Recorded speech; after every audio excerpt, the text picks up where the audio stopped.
¿Se escucha? Ya. Gracias. ¿Sí? Hola, ¿qué tal? Muy buenos días a todas las personas que nos acompañan de forma presencial en la Escuela Judicial Electoral del Tribunal Electoral del Poder Judicial de la Federación. Y el día de hoy, pues estamos en este ejercicio del Pleno a la Plana que realizamos de forma periódica entre el Tribunal Electoral del Poder Judicial de la Federación, la Escuela Judicial Electoral y Animal Político. Y también saludamos a las personas que nos siguen a través de las redes sociales de la Escuela Judicial Electoral.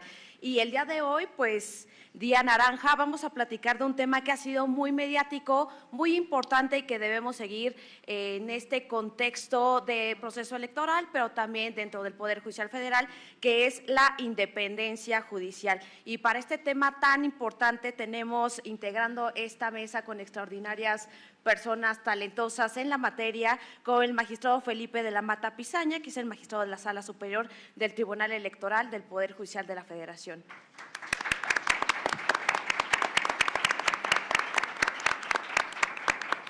Asimismo, nos acompaña Daniel Moreno Chávez, quien es colaborador y periodista en Animal Político.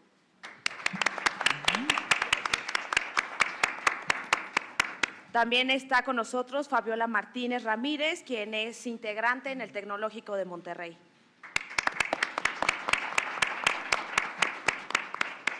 Y finalmente al magistrado Sergio Arturo Guerrero Olvera, magistrado regional de la Sala Guadalajara.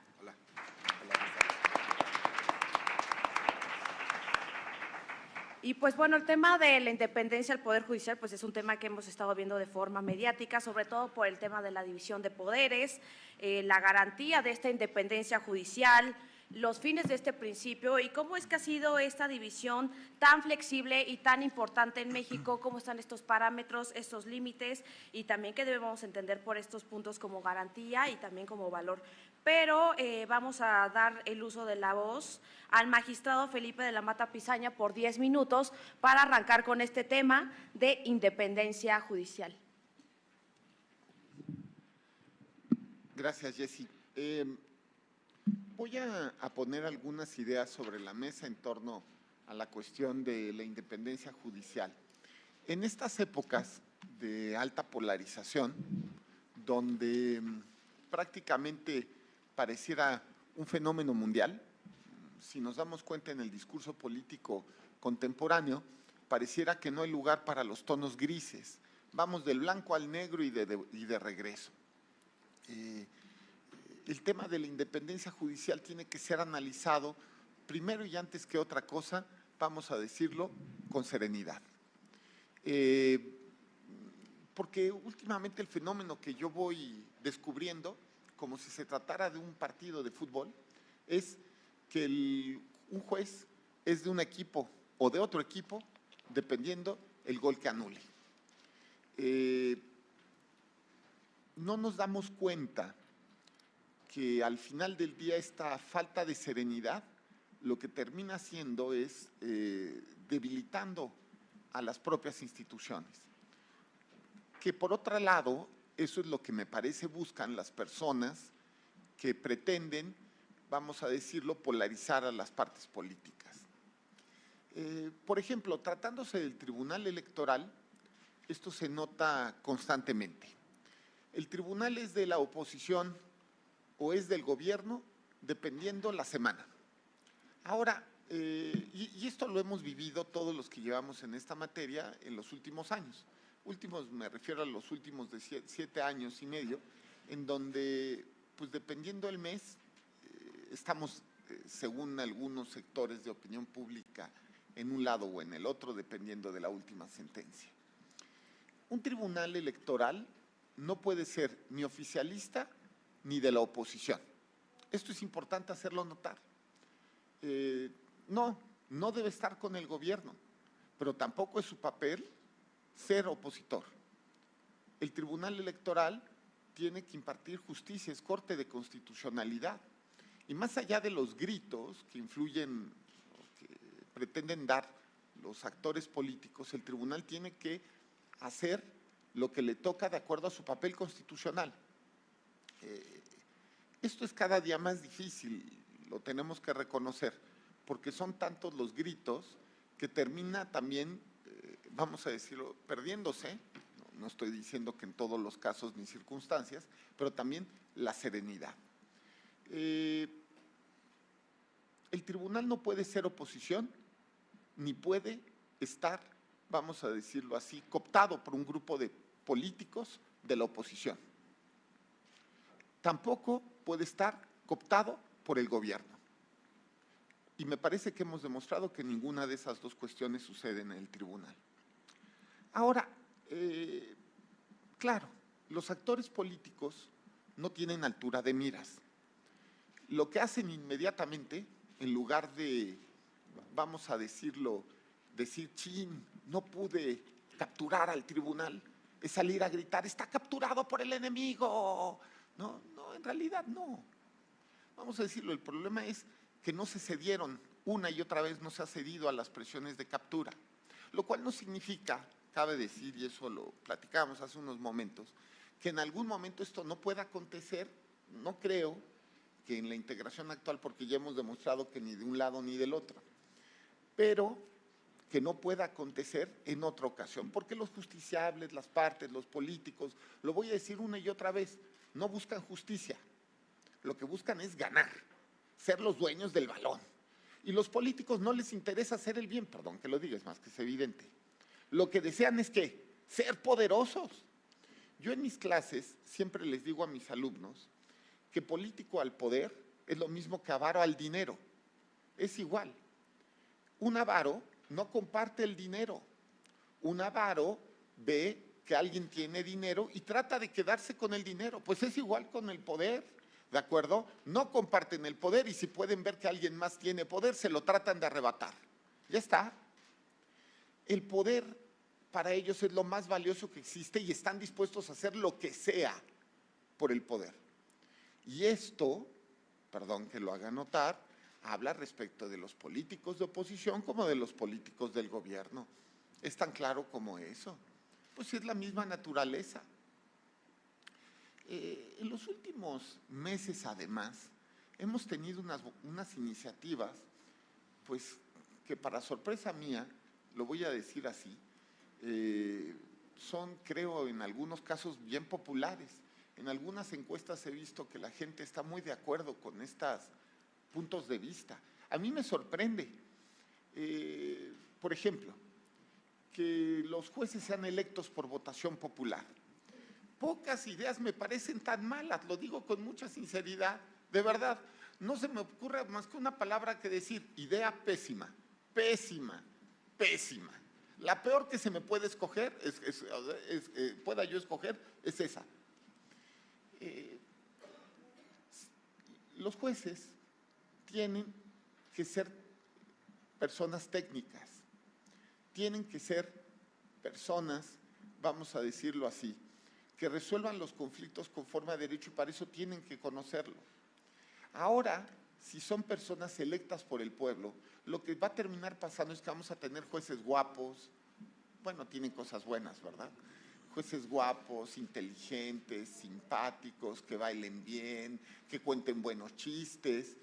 Pero además, en el tema de magistrados electorales se me hace más grave, porque va a haber magistrados electorales que van a ser políticos, porque al final del día van a hacer eso, políticos que lo que hagan es, con agenda propia, impartir justicia. Es que me parece más tonto. A ver, es que ningún juez debe ser electo popularmente, pero mucho menos los jueces electorales. Por otro lado, la existencia de estas iniciativas en sí misma podría ser también a su vez una especie de presión. O resuelves de esta manera, o haces tal cosa, o el pueblo va a elegir y va a decidir. Me parece que todo tiene que haber tiempos y momentos. Por ejemplo, yo que llevo algunos años en los temas electorales y que me gusta además los temas de historia, recuerdo que fueron dos las mejores reformas electorales, por lo menos del México moderno. La primera fue la de 1977 y la segunda la de 1996. ¿Y qué tuvieron en común estas dos reformas? La primera fueron en la primera mitad del sexenio, casi diría de inmediato, porque la del 96 en realidad se cocinó en el 95, ¿no? Y la del 77 pues vino inmediatamente después de la elección. Primer año, vamos a decirlo así, primer año después de la elección se cocina una reforma electoral. Y la segunda, una reforma electoral donde haya varios o muchos de los contendientes participando. Es decir, unas reformas en las que hubo el mayor consenso posible de fuerzas. Pero me parece, y este es el punto, que en ambas reformas había un gran sentido de cumplir y tratar de hacer cumplir el Estado de Derecho. Es decir, había buena fe. En el 77 México se dio cuenta que no podía seguir siendo un país donde un solo partido, que tenía que romperse poco a poco, quebrarse el sistema hegemónico. Todo lo que pasó después vino de ese deseo y de esa reforma. Y la del 96 incluso se llamaba la reforma electoral definitiva.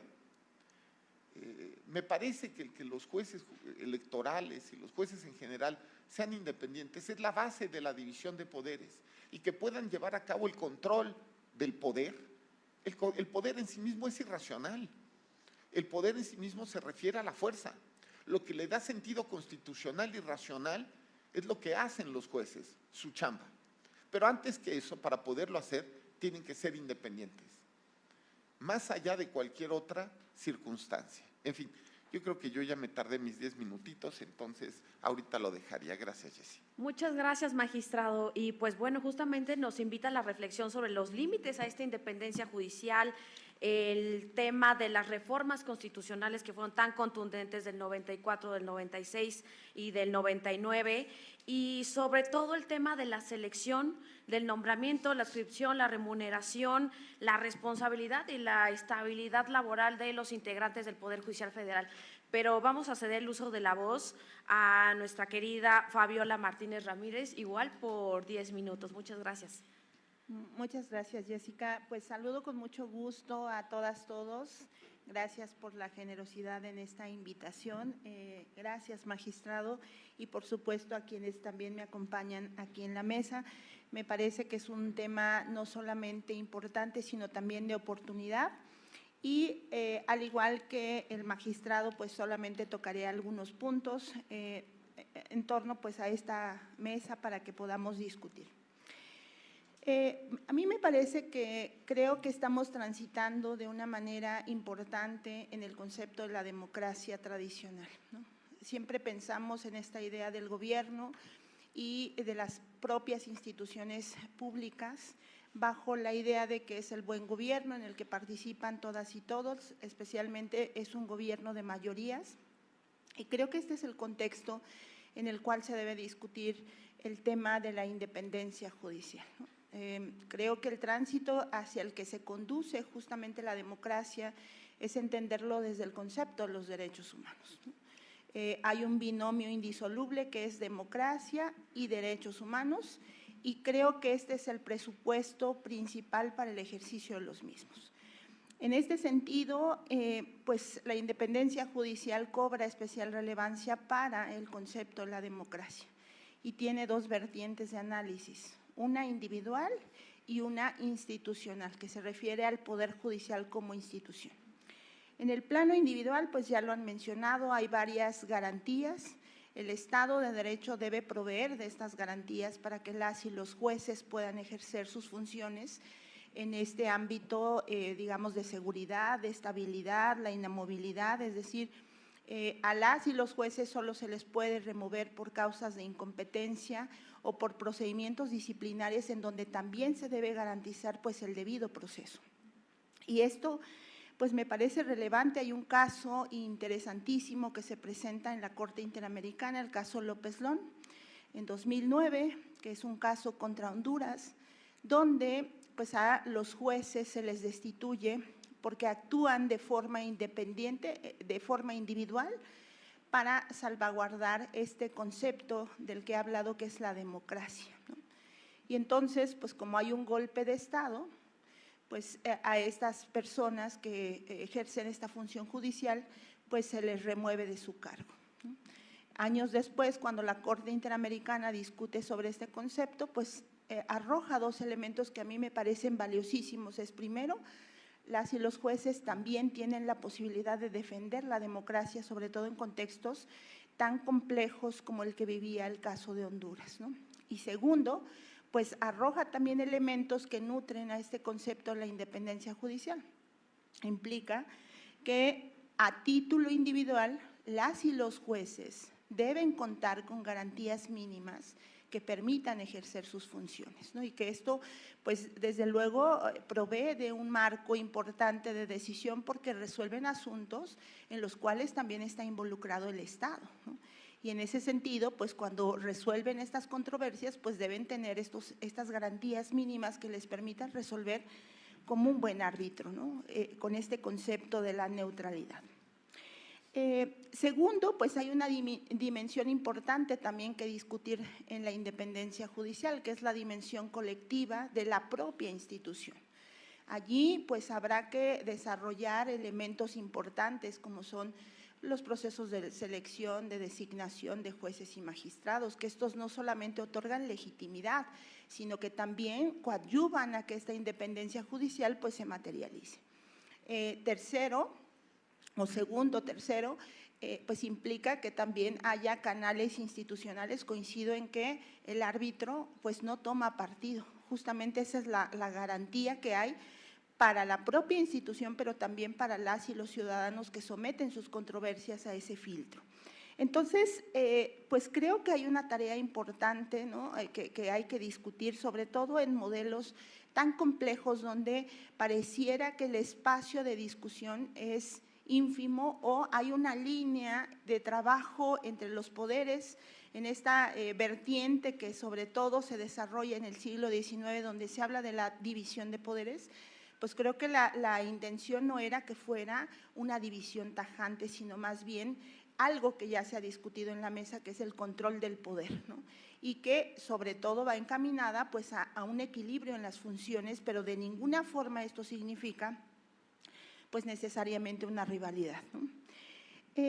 Creo que adicionalmente en este tema habría que hacer especial mención al papel que cobran los tribunales constitucionales, ¿no? Y pues sobre eso hay una teoría importante ya desarrollada desde hace más de un siglo, particularmente en 1920 con la creación y consolidación de los tribunales constitucionales, primero en Austria, Checoslovaquia, y luego a partir de ese modelo pues se difumina en la mayoría de los regímenes que van garantizando que el Poder Judicial, sobre todo este poder que ejerce control constitucional, pues tiene garantías importantes para poder resolver estas controversias en las que necesariamente hay una influencia del control del poder, ¿no? Ya no solo se trata de controversias en el orden privado, sino especialmente aquellas que resuelven normas jurídicas frente a la Constitución para verificar si son compatibles o no. Dos, que resuelve sobre competencias originarias del poder político. Y esto que había sido entendido en el orden mexicano como una manera en la cual pues, se resolvía más bien por un orden político de tradición, pues que hoy se supera, ¿no? Y se resuelve, por supuesto, en los tribunales. Entonces, este punto me parece que es necesario de incidir porque si en general las y los jueces deben contar con mecanismos idóneos para ejercer sus funciones, pues me parece que las y los jueces constitucionales lo requieren aún más porque hay una, pues yo diría un impulso, hay una señal directa en la cual los otros poderes participan de estas funciones, ¿no? Un tribunal constitucional pues tiene poderes tan importantes que llevan a invalidar normas jurídicas, llevan a invalidar elecciones, sugieren la creación de normas jurídicas, desaparecen órganos de poder, pero creo que la lógica siempre es la misma. Se trata de una garantía de la propia Constitución, ¿no? Entonces hablamos de la garantía jurisdiccional, que justamente es la esencia misma del Poder Judicial y yo diría de las otras instituciones. Entonces, creo que esa es una vertiente importante, sobre todo si hablamos, por ejemplo, de los tribunales electorales, que ahora les toca resolver controversias en el ámbito electoral para decidir quién puede resultar ganador o no de una contienda. En este sentido, pues hay funciones valiosas, es un árbitro neutro y sobre todo su función primordial pues es la del control del poder político, pero también del control jurisdiccional y sobre todo constitucional, ¿no? En esa medida, parte de las afirmaciones que ya también se han dialogado desde distintas instancias, creo que es conveniente que se fortalezcan, ¿no?, estas instituciones y que sobre todo tengamos claridad en esta vertiente pues académica, doctrinaria, que ha dado cuenta de la importancia que tiene, y yo diría no solo para los jueces, las juezas y la propia institución, sino es la esencia misma de la democracia a la que estamos sujetas las personas, y creo que esto es, el papel más importante, sobre todo en un Estado de Derecho, donde pensamos que nuestras controversias, los litigios que se resuelven, pues van a llegar a una instancia que cuenta con esos mecanismos. Esto es importante en esta transición, especialmente la que se da después de 2011, porque creo que la preocupación constante tendría que ser fortalecer pues, a las instituciones. Voy a poner un ejemplo, ¿no? El caso del Poder Judicial Federal. Hubo un tránsito en la Escuela Judicial, ahora se llama Escuela Federal de Formación Judicial, y su intención es capacitar, ¿no? Para solo tocar el último punto, capacitar y formar a quienes van a ser las y los futuros jueces. ¿Por qué es importante esto? Por una vertiente novedosa que ahora se discute sobre si las y los jueces deben ser elegidos de forma popular. En algún momento en el Consejo de la Judicatura Federal, yo trabajé algunos años ahí, se hizo un estudio para saber, la pregunta concreta era, ¿en qué se capacitan las y los jueces federales? Y entonces hubo una solicitud que se hizo al Pleno del Consejo de la Judicatura Federal para abrir todos los expedientes, uno por uno, de todos los jueces y magistrados y contabilizar cada una de las constancias que habían presentado en el currículum que tiene el Consejo de la Judicatura, ¿no? Fueron más de 400,000 hojas que se revisaron, ¿no? Se hizo un proceso de licitación en el que participaron varias instituciones, una de ellas el Instituto Politécnico Nacional, la UNAM, el CIDE, y este estudio arrojó datos muy importantes. ¿Cuál es el promedio en el que transita, ¿no?, independiente de algunas excepciones, para que una persona se convierta en juzgador, ¿no? Al menos una década, ¿no?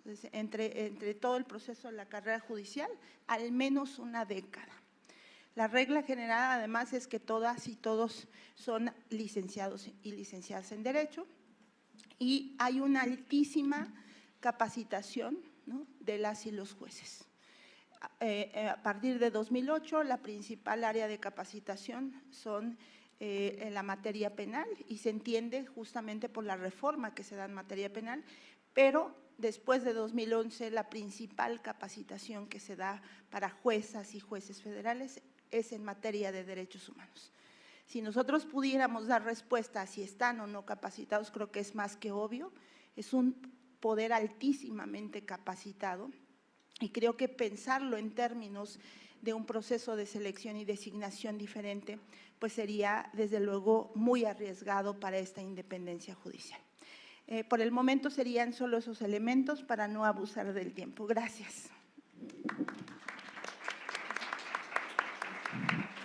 Muchas gracias, querida Fabiola. Y justamente en este tema de que nos comentas del artículo 95 constitucional, que fija los parámetros y los requisitos para ser juzgador, sobre todo de la Suprema Corte de Justicia de la Nación, la experiencia profesional, las cartas credenciales con las cuales se debe de contar, y que sin duda pues estamos transitando en este nuevo modelo de posible reforma con la reducción no solamente de los números de la integración de la Suprema Corte de Justicia de la Nación, sino también la elección de las y los juzgadores a través del voto ciudadano, en el cual pues nos invita a reflexionar si van a haber actores políticos participando, el tema de las candidaturas, propaganda, el tema de los tope de gastos de campañas, los periodos, si realmente el Instituto Nacional Electoral podría llevar a cabo este ejercicio democrático, entre otros aspectos.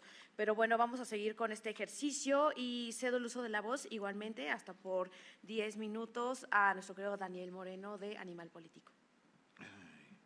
Pues muchas gracias por la invitación, gracias sobre todo porque es un tema que sin duda interesa. Déjame hacer nada más una precisión, soy el único no abogado de los aquí presentes.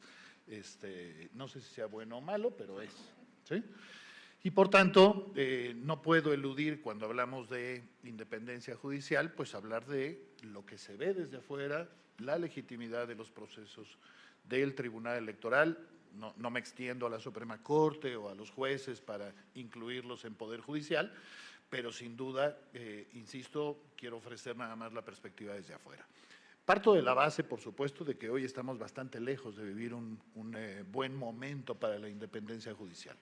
Y lo digo primero que nada por las presiones externas, es decir, antes de revisar en sí mismo la actuación del tribunal, no podemos eludir que estamos en un momento en donde desde el poder político las presiones a la independencia del Poder Judicial se han vuelto quizá el rasgo fundamental y nuestro día a día que en este caso ustedes lo tienen que vivir y padecer y por supuesto desde la opinión pública revisar. No se vive pues un gran momento para la independencia, aunque nunca diría que antes del 2018 vivíamos en Finlandia y el 2018 nos cambió el escenario. No, finalmente creo que todos tenemos claro que ha habido un largo camino hacia esta independencia, que no ha sido por supuesto en línea recta y que aún así hemos tenido avances fundamentales que, insisto, en este sexenio están en duda. Están en duda por diferentes razones, están en duda porque, por supuesto, no es secreto para nadie que hoy el poder político lo que quiere es unanimidad y cualquier resolución que no esté de acuerdo a sus intereses es atacada inmediatamente y vemos algo absolutamente inédito que es la exposición, por ejemplo, de jueces en las conferencias mañaneras con nombre, apellido y fotografía, aun cuando no tenemos ni idea del contexto de la resolución de cada uno de los jueces. Es decir, hay un ataque clarísimo a la legitimidad de la actuación de los jueces y magistrados que creo está teniendo ya efectos en la opinión pública. El plan C en esa medida se sostiene en este golpeteo permanente a la legitimidad. Coincido en ese sentido con Felipe que pensar, imaginar en la elección de jueces suena absolutamente peligroso y cambia por completo el sentido de un poder judicial que, por supuesto, una de las cosas fundamentales es que tiene que darnos la certeza a cada uno de los ciudadanos de que seremos tratados iguales ante la ley. Se pone en duda la defensa de minorías, que es una de las herramientas, uno de los objetivos fundamentales, digamos, de la actuación de los jueces. Entonces, parto, insisto, de esa base. Desde afuera hay una presión a la Suprema Corte, a los jueces, al Tribunal Electoral, por cada una de las decisiones. Y las decisiones independientes son, sobre todo, las atacadas. Sin embargo, no podría yo dejar de mencionar que estos riesgos de legitimidad, estas dudas hacia la independencia de la Corte también han sido alimentadas por quienes trabajan, en este caso, en el Tribunal Electoral. Es decir, no podemos negar, y creo que es también absolutamente legítimo, que desde la ciudadanía tengamos dudas sobre su independencia cuando vemos lo que ha pasado, por ejemplo, en los 4 últimos meses en el Tribunal. Cada vez que el tribunal entra en una crisis por su presidencia, se pone en duda su independencia. Y es una duda, creo yo, legítima por parte de los ciudadanos. Y estas dudas las venimos acarreando desde hace, ¿qué será?, 3, 4, 5 años, desde, por supuesto, las presidencias anteriores y desde cómo han salido los presidentes anteriores que, insisto, nos permiten decir que como simples ciudadanos tenemos derecho a dudar de que hoy tengamos un tribunal plenamente independiente. Me preocupa porque el tribunal, en este caso en específico, tiene las presiones externas, en este caso, por supuesto, de la Presidencia de la República, primero que nada, de los partidos políticos, de la opinión pública, es decir, tiene presiones de todos lados, pero además, creo, los jueces y magistrados, y en este caso los magistrados del Tribunal Electoral, deben pensar que no solo tienen que ser independientes, sino también parecerlo. Y que en ese sentido la rendición de cuentas y la transparencia se vuelven cada vez más importantes. Es decir, solo veo en la rendición de cuentas y en la transparencia la herramienta para poder defender la independencia de este tribunal y poderlo sostener en cualquier espacio público o debate. Esa independencia tiene que estar sometida permanentemente a la rendición de cuentas. Es decir, no basta cambiar a un presidente, no basta ofrecer una conferencia de prensa para decir que por qué se cambia a un presidente. Esto es mucho más complejo porque además, por la especialidad de la materia que trata el Tribunal Electoral, no solo tenemos dudas, sino además confusiones. Ni siquiera tenemos claro por qué se toma tal o cual decisión. ¿Por qué, por ejemplo, se toma la decisión de no investigar Notimex cuando, visto desde afuera, es algo muy parecido a Amigos de Fox? Y como ese podríamos poner todos los demás ejemplos que querramos. Son, insisto, dudas legítimas de parte de, en mi caso, por supuesto personal, pero no solo creo personal, sino de sectores importantes de la población, porque no tenemos claridad en las votaciones del tribunal, no tenemos claridad en su vida interna y no tenemos claridad en el resorte de sus decisiones. ¿Podemos sostener que no se toman decisiones aquí a partir de acuerdos políticos y solo la ley? Por desgracia, creo que la inmensa mayoría de la población, y no quiero sonar populista de que todo mundo tiene que entender las resoluciones, pero al menos sectores importantes tendríamos que entenderlas. Hoy no sé si podamos decir que las resoluciones del tribunal se han tomado única y exclusivamente con la ley en la mano. Hoy creo que que podemos dudar de que nuestro Estado constitucional, democrático y de derecho funciona, que funciona como lo queremos y que funciona como lo necesitamos en este proceso electoral.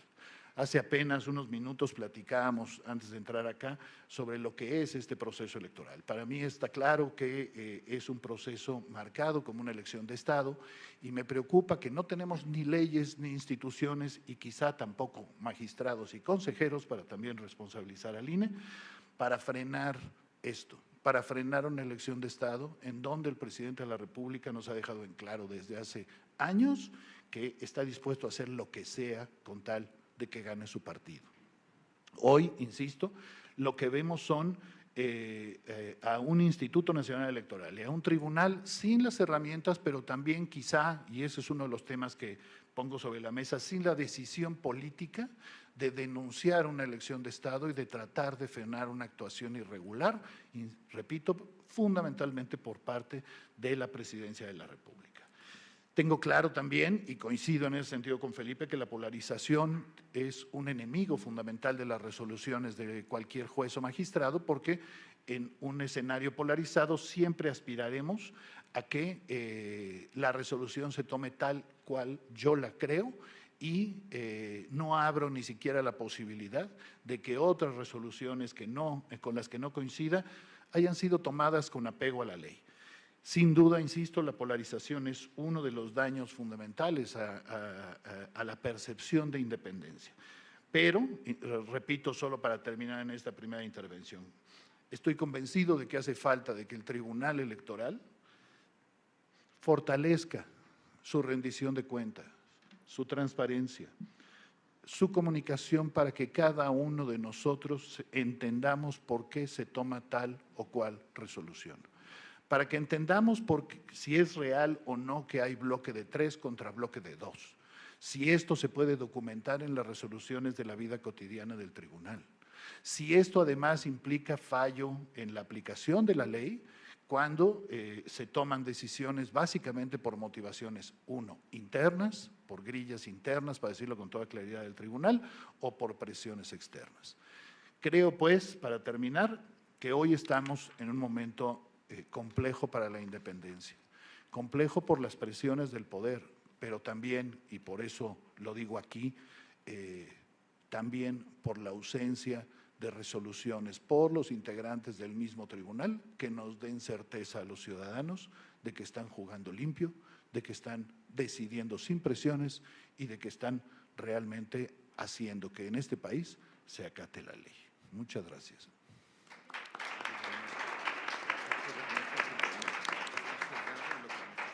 Muchas gracias, Daniel. Y sin duda en este proceso electoral, que es el más grande de la historia del país, nos encontramos con desafíos numéricos muy importantes. Tan es así que, por ejemplo, en las elecciones intermedias, el Tribunal Electoral del Poder Judicial de la Federación resolvió casi 15,000 asuntos, aunado a que se ha visto que en cada proceso electoral, sea intermedio, es decir, cada 3 años, aumenta casi el 78% de los asuntos que tiene que resolver la Sala Superior en términos del INEGI. Y pues bueno, vamos a seguir con esta participación y cedo el uso de la voz, igual hasta por 10 minutos, al magistrado Sergio Arturo Guerrero.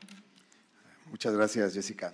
Estoy muy contento de estar el día de hoy, sobre todo con el magistrado Felipe de la Mata, con los ponentes Fabiola y Daniel, y pues obviamente con Jessica, pero sobre todo pues ver amigos conocidos aquí en la Escuela Judicial Electoral, maestros, ex jefes, compañeros que me intimidan porque sé que estoy en una escuela que se dedica a impartir clases y obviamente pues decir yo cualquier cosa pues no va a ser suficiente para poder aportar algo, ¿no? Pues son tantas cosas en relación a la independencia judicial que pues voy a seguir un poco la lógica de las intervenciones anteriores.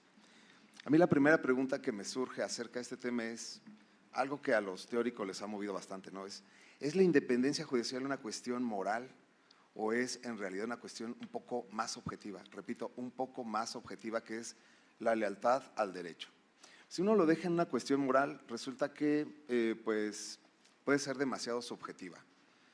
Es decir, cada uno de nosotros construye su propia ética a partir de sus propias experiencias y entonces cada quien podrá decir yo cumplo con la ley y soy un juez objetivo, independiente, imparcial, solo porque la ideología de la cual he abrevado pues me permite cumplir mis deberes de una manera adecuada, ¿no?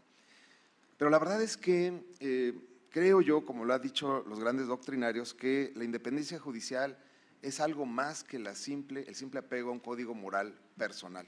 En realidad eso sería la ética, pero es más allá que eso. En realidad, la independencia judicial es una cuestión que debe de estar regulada, sometida al derecho.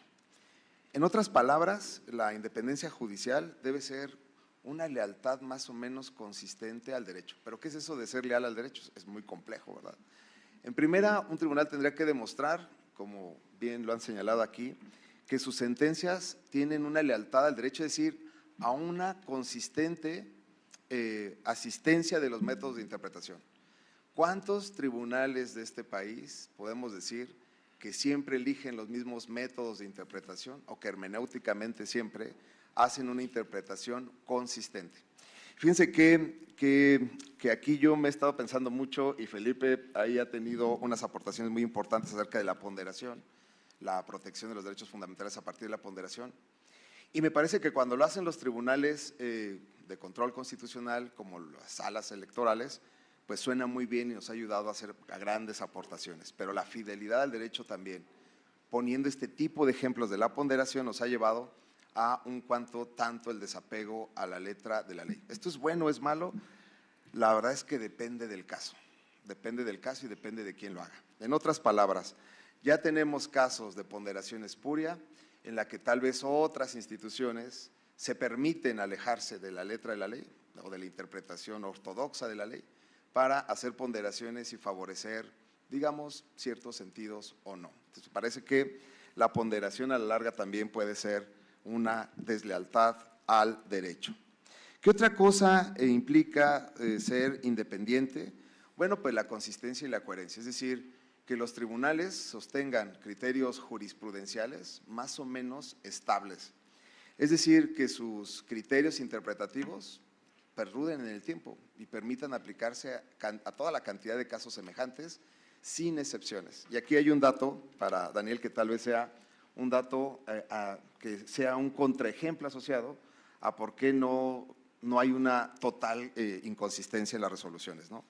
Es decir, ¿por qué las resoluciones responden no a una mayoría de 3 o digamos, a un tema de decisión política? Este es un dato muy interesante, ¿eh? Resulta que del 100% de asuntos judicializados electorales a nivel nacional, más o menos se impugnan el 20%. Es decir, hay una justicia local que gestiona y procesa el 80% de conflictividad electoral, 80%. Ese 80% se queda tal como lo dictaron ahí, porque son sentencias firmes que no fueron impugnadas, y de ese 80% hay un 20% que se procesa a nivel federal en medios de impugnación extraordinarios. La pregunta sería, en un mundo tan disperso y caótico, ¿qué es lo que esperaríamos de ese 20% que llega a los tribunales federales? Pues que hubiera de chile, mole y pinole, ¿no? Que una prueba de que no hay consistencia y coherencia sería pues que un 10% se resuelve de una forma y el otro 10% de otra. Pero ¿qué creen? De ese 20% convertido al 100%, en el 90% de casos se resuelve de la misma manera. Es decir, es una prueba, este es un dato, esto no está sujeto a, digamos, como a interpretación. Significa del 20% que se impugna de las sentencias locales, sala superior y salas regionales confirman el 90% de las resoluciones. ¿Qué significa eso? Que en términos generales un 85% de la conflictividad electoral es resuelta de la misma manera. No importa el actor, no importa el partido, no importa el interés político, el 85% de los asuntos de este país se resuelven uniforme y consistentemente. Este es un dato que de alguna manera revela que en la diferencia, las sentencias, digamos, cuestionables, pues son marginales, son marginales. Ahora, eso no quiere decir que no nos ocupemos de esa marginalidad de casos en los que tenemos dudas acerca de si es una decisión con lealtad al derecho, dictada con lealtad al derecho o no. Yo pienso que hay una explicación adicional. No es por falta de independencia, no necesariamente, no es por falta de objetividad. Creo yo que hay un ingrediente que siempre ha estado presente en el derecho electoral, más allá de que es un derecho que procesa cuestiones políticas. El tema es que nuestra legislación es, la verdad, un bebé de brazos comparado con otras ramas del derecho, ¿no? Si uno lo compara con el derecho penal, pues resulta que el derecho penal, siglo V a.C., tiene ya una tradición milenaria, el derecho civil no se diga, y así otras ramas del derecho. Entonces el derecho electoral se ha ido construyendo en muchos sentidos sobre las rodillas de algunos políticos que ven en la regulación del cambio de poder, pues la oportunidad para sacar ventaja, ¿no? Una regla clarísima es la de la administración de recursos públicos a los partidos políticos. El financiamiento preponderantemente público es una decisión política y es muy jugosa y eso está en manos solo de los partidos. Pero así como ese ejemplo, resulta que todas las leyes electorales las construyen los políticos sobre la base de que están autoprotegiendo, son leyes autointeresadas, es decir, que siempre habrá un compromiso para ellos después sacar alguna ventaja o al menos no obtener desventajas. Entonces el derecho electoral además tiene ese gran ingrediente que es un derecho electoral cuyas reglas son novedosas, obviamente más imperfectas que otras, y eso da espacios de interpretación muy amplios para los tribunales.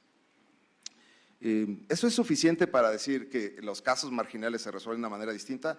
Parece que no, siempre habrá 1, 2, 3 casos en los que pudiera quedarle la duda a la ciudadanía si se dictaron, digamos, con consistencia, coherencia y con objetividad.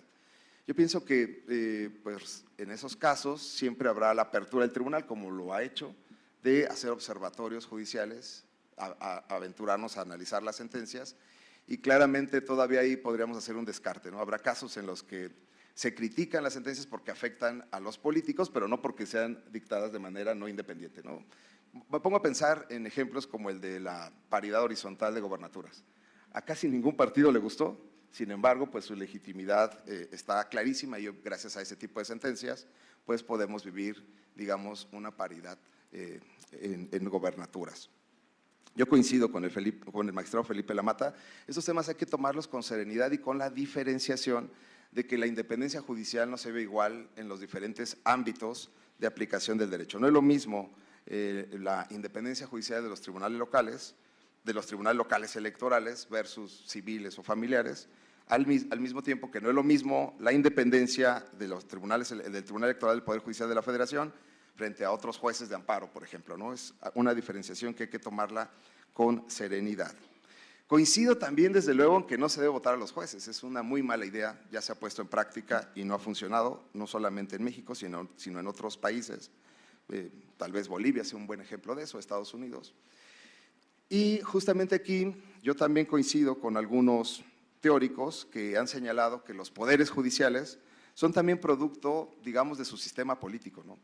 En un sistema político que se declina o que se inclina a la autocracia, pues obviamente los poderes judiciales se ven mermados, ¿no? Un poder autocrático, presidencialista, con poderes metaconstitucionales, que se entromete y critica desde el púlpito a sus jueces, obviamente, merma a su poder judicial, pero el poder judicial puede caminar a otra velocidad. Hay poderes judiciales que son así, politizados, que son burocráticos, porque viven en un mundo, digamos, centralizado, autocrático, pero hay otros poderes judiciales que se denominan democráticos de derecho. Esos tribunales democráticos de derecho, de alguna manera, propician la construcción de nuevas reglas. La pregunta es, ¿Tribunal Electoral ha propiciado nuevas reglas? Sí, bastantes. Gran parte de las reformas virtuosas de este país han sido, no tenemos por qué dejar de repetirlo, propiciadas por sentencias de la Sala Superior y de las salas regionales. ¿Eso significa algo en nuestras democracias? Claro que significa algo. Significa que estamos en un ecosistema en el que el poder ejecutivo tiende a la autocracia, pero sí hay cierta resistencia de los poderes judiciales para seguir colaborando colectivamente en la construcción de la democracia, ¿no? Uso nuevamente este ejemplo de la paridad horizontal en gobernaturas, en la paridad horizontal en ayuntamientos. Tal vez de los partidos nunca hubiera nacido una reforma así, pero de los tribunales sí. En otras palabras, nuestra democracia es una construcción colectiva. Es una construcción en la que cooperamos, tanto los tribunales como el Poder Ejecutivo, y tal vez, repito, unos vayan a una velocidad y otros a otra, pero eso nos lo ha permitido justamente la democracia. Que haya cierta racionalidad en la construcción de nuestras reglas y, por supuesto, siempre quedará esto que un autor le llamaba la cláusula alternativa tácita, la posibilidad de que haya sentencias contrarias a la Constitución. Eso decía que siempre en un modelo constitucional existe la posibilidad de que haya leyes inconstitucionales, claro, es la cláusula alternativa tácita, pero es normal. Es normal porque si fuéramos perfectos no necesitaríamos medios de control constitucional, necesitaríamos una sociedad demandante, la sociedad también solemos equivocarnos en la racionalidad democrática, los tribunales también, y siempre cabrá esa posibilidad del margen de error. Cuando ese margen de error se ha invertido, cuando hablemos de un 90% de sentencias raras, extrañas, entonces yo sí me preocuparía bastante. Pero hoy estamos hablando de un tema marginal. Yo apuesto, con esto cierro, yo apuesto a que los tribunales van a sobrevivir a estos tiempos turbulentos, porque cuando hay tiempos turbulentos hay que responder con turbulencia. Y creo que los tribunales estamos listos para responder de esa manera. No como enemigos, no como opositores, no como adversarios, simple y sencillamente teniendo un poco de lealtad mínima al derecho, siendo consistentes y coherentes en nuestras resoluciones. Yo con eso termino. Muchas gracias. Gracias. Muchas gracias, magistrado. Sin duda nos invitó a la reflexión sobre todo el tema y el papel que juegan los partidos políticos como estos entes de interés público, que al final del día vamos a estar siempre prevaleciente el interés público sobre el interés privado, y que mucho se ha cuestionado también sobre la participación de los partidos políticos, que al final del día, si bien tienen reglas de carácter interno, el financiamiento que reciben es público y por lo tanto se deben al orden público y a la transparencia, a la rendición de cuentas, y sin duda la participación activa, sólida y contundente del Tribunal Electoral es clave para este proceso electoral, sobre todo para garantizar derechos de grupos históricamente discriminados, como las acciones afirmativas, y no solamente con el tema de paridad, que ahorita ya es un principio constitucional, sino también para garantizar espacios de liderazgo político para personas con discapacidad, de la diversidad sexual, entre otros. Pero bueno, vamos en esta última ronda y quisiera que sigamos en el mismo orden en el que los presenté y las presenté, en el cual van a tener el uso de la voz hasta por 3 minutos para dar su idea final. Muchas gracias. Muchas gracias. Yo, pues por alusiones personales, me enfocaré más a platicar en torno al tema que nos presenta nuestro amigo Daniel Moreno. Yo ahora le voy a decir algo a Daniel, se lo decía hace un momento. No por no ser abogado no se deben ver las sesiones del tribunal. Es decir, hay que verlas para poder entender lo que está pasando y más allá de lo que está pasando, pues para ver la realidad y no dejarse llevar por los chismes. A ver, ¿quiénes son los chismosos? Pues evidentemente, perdón que lo diga, los políticos. Cuando un político pierde un poder o pierde algo o pierde un aliado, oh, es que quitaron a mi aliado, por ejemplo, hipotéticamente, empieza a gritar él y el aliado, ah, esto es terrible, ahora están del otro lado. No, en realidad lo que pasaba, quizá, pero no estoy diciendo que haya pasado, es que lo que había que hacer era buscar un poco de serenidad, un punto intermedio, que es lo que le corresponde al tribunal, y no ser ni del gobierno, pero tampoco de ningún partido de oposición, y mucho menos de grupos políticos afines a la oposición. Ahora, vamos a platicar un poco en torno a la presidencia del tribunal. La presidencia del tribunal, la única regla que tenemos en la ley orgánica es durará 4 años.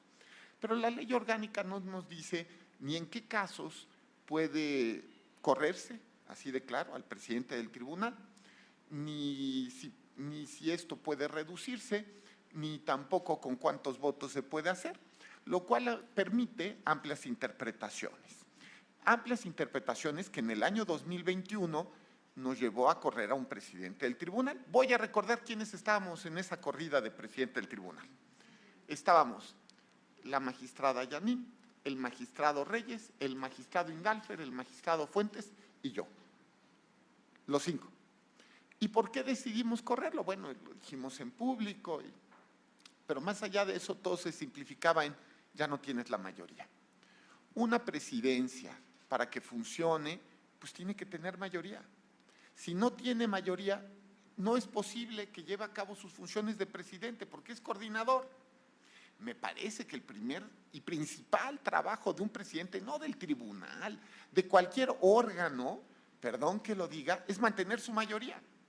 Claro, si te dedicas a no mantener tu mayoría, pues lo más seguro es que, aplican el precedente que ya existía en 2021.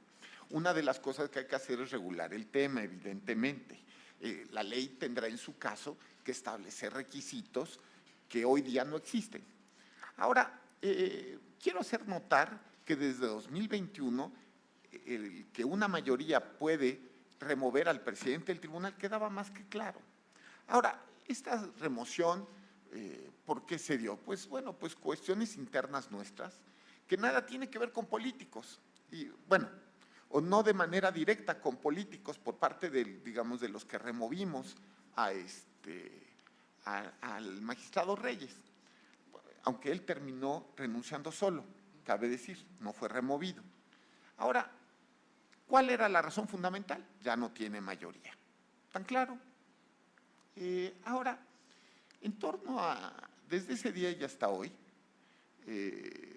si viera don Daniel Moreno todas las sesiones, tendría ya muy claro que pues puede ser que se haya un grupo para el gobierno del tribunal, porque repito, un presidente necesita mayoría para gobernar el tribunal, pero eso es normal, repito, en todas las presidencias, ni modo que sea un presidente de minoría, no, yo soy yo y mi presidencia, pues no, se necesita una mayoría.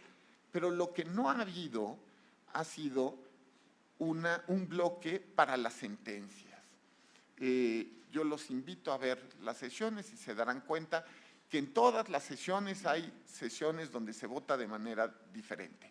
Yo he tenido incluso, es raro, he tenido pocos casos, pero en los últimos meses he tenido al menos una donde me quedo solo, y lo digo así raro, porque yo normalmente siempre pondero la opinión del de al lado.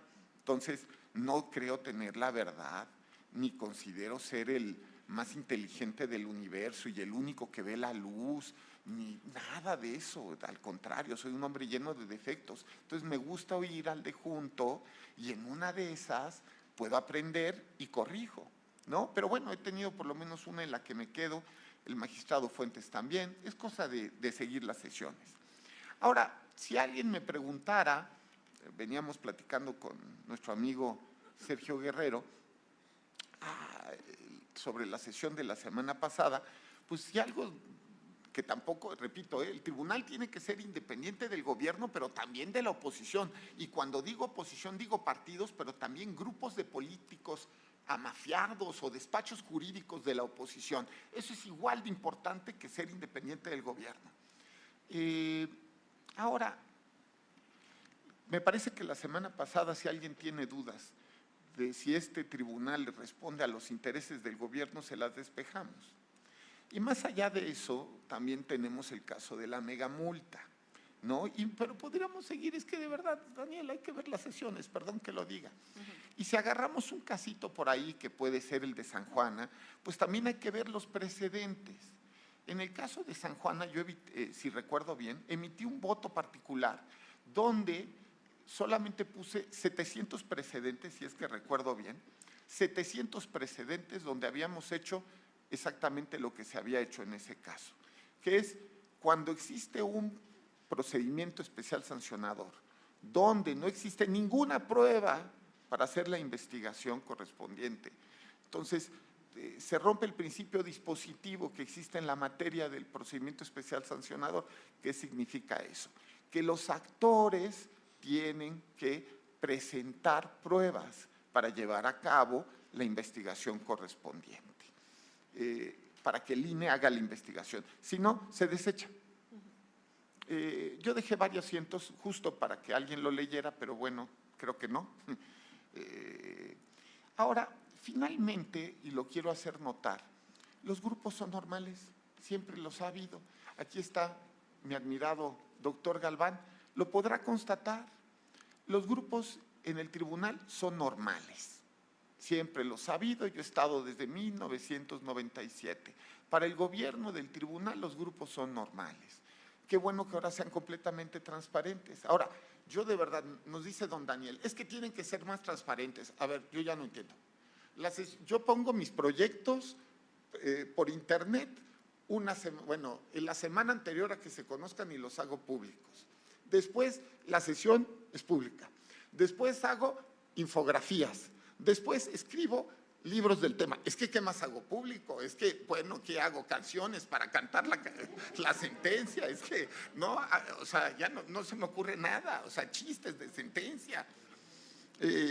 No, yo creo que es normal, es normal. Ahora, la convivencia es complicada en un órgano colegiado. Vamos a decirlo así. Los que llevamos aquí ya llevamos una escuela primaria y además un año de secundaria juntos. Y son muchos años de convivencia y nos conocemos. Y nos conocemos nuestros defectos y nuestras virtudes. Se necesita hacer un trabajo constante, pero para eso tiene que ser un trabajo desinteresado. No es ganando sentencias, es haciendo trabajo. Y cuando alguien dice, es que tenemos que ganar la sentencia, cuando se buscan mayorías para las sentencias normalmente es por intereses externos. Y eso es grave. Yo repito, yo como veo al tribunal, tiene que ser independiente del gobierno, pero también independiente de la oposición. Y cuando digo oposición no solo digo partidos, digo grupos de personas de oposición, despachos jurídicos de oposición, y cuando digo gobierno digo lo mismo, grupos del gobierno, despachos del gobierno. Yo creo que eso sí lo hemos demostrado, la verdad, pero para eso hay que ver las sesiones, querido Daniel. Pero con mucho gusto te puedo mandar algunas hojitas para… No. Si yo ahora, no le echo la culpa a Daniel, voy a decirlo. Si yo pudiera, tampoco las vería, esa es la verdad, ¿de acuerdo? Y yo creo que en otra vida tuve un karma muy fuerte, porque de verdad, desde que yo era secretario de Estudio y Cuenta y después secretario general de acuerdos, he tenido que ver demasiadas horas de sesiones. Les prometo que dentro de año y medio, cuando yo ya no esté en la sala, espero no tener que ver ninguna. En fin, muchas gracias.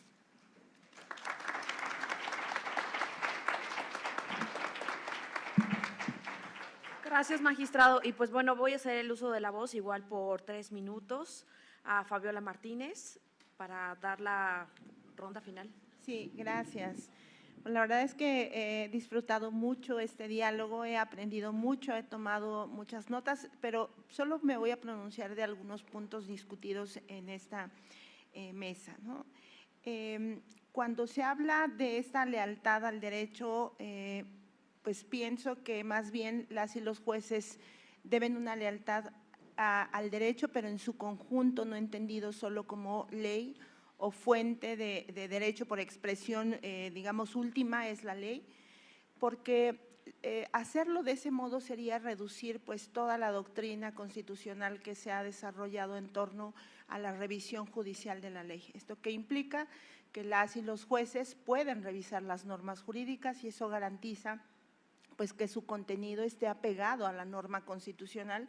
Hoy una norma que tiene una amplitud y que no solamente abarca los dispositivos del constituyente, sino que también incluye a los tratados internacionales y la interpretación que se hace de los tratados internacionales.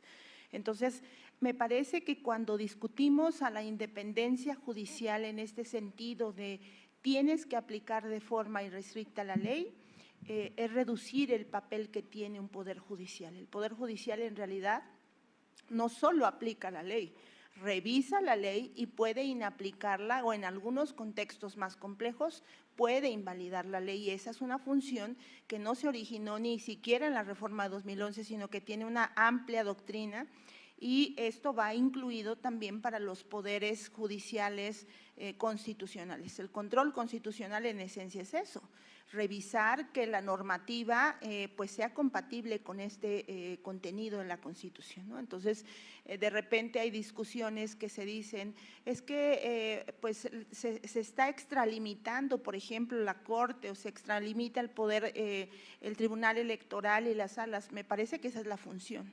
De hecho, en 1920, pues a esta función se le denominaba el legislador negativo, que implica, dice, la posibilidad en casos extremos donde la norma ha tenido una revisión constitucional y no es compatible, de eliminarla. Esta es una función normal y no transgrede con la división de poderes. Ahora, segundo punto, los poderes judiciales y la importancia que tienen en el contexto de la realidad.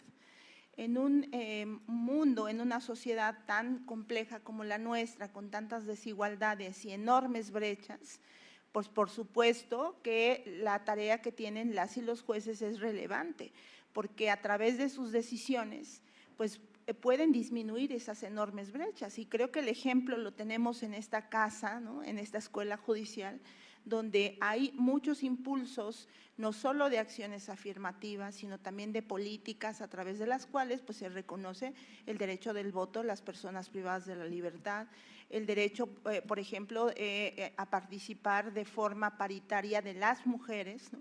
El derecho, por supuesto, que tienen las personas integrantes de la comunidad LGBTQI+, ¿no? Para poder autoidentificarse. Hoy, revisando el padrón, tenemos 105 credenciales expedidas donde las personas no se asumen en un modelo binario y eso también tiene que ver con sentencias.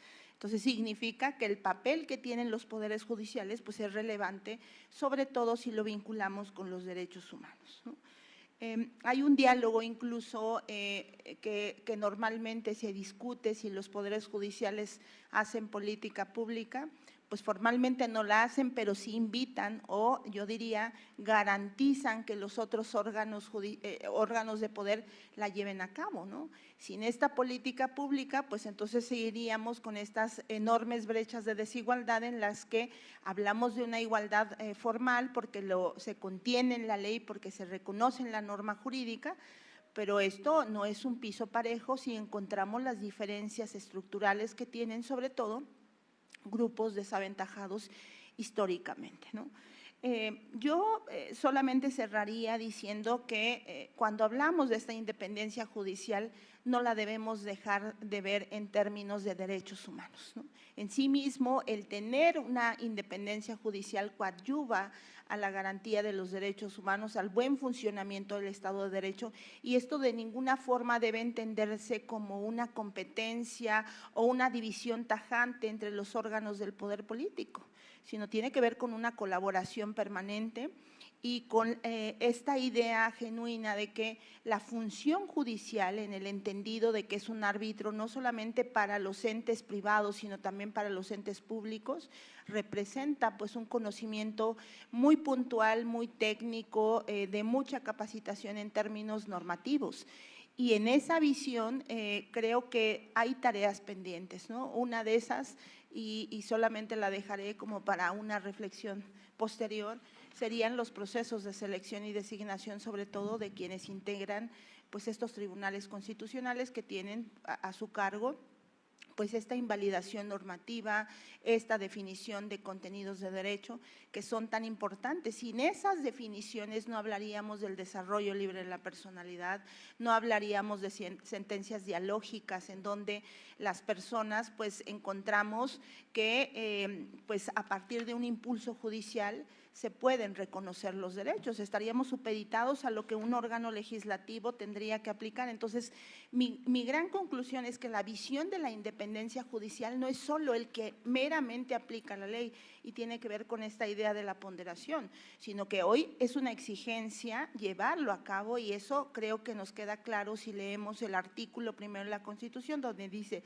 todas las autoridades en el ámbito de su competencia, si su competencia es resolver conflictos normativos, conflictos de las personas que lo llevan a sede judicial, pues la lógica es hacerlo de acuerdo a esos parámetros y esos parámetros no se los determina únicamente la ley, sino tiene que hacer un ajuste, una revisión de esa norma jurídica. De no hacerlo, pues estaríamos las y los ciudadanos, los gobernados en general, pues en una penumbra que podría incidir en esta violación de derechos humanos. Entonces cierro únicamente diciendo que la importancia de los poderes judiciales no solamente es institucional, sino que todas las personas que nos encontramos bajo el cobijo de esta norma jurídica, pues la podemos hallar únicamente cuando tenemos órganos que tienen una función independiente, con estabilidad, con salarios remunerados idóneos, con garantías que permitan esta plenitud en el ejercicio de sus funciones. Muchas gracias.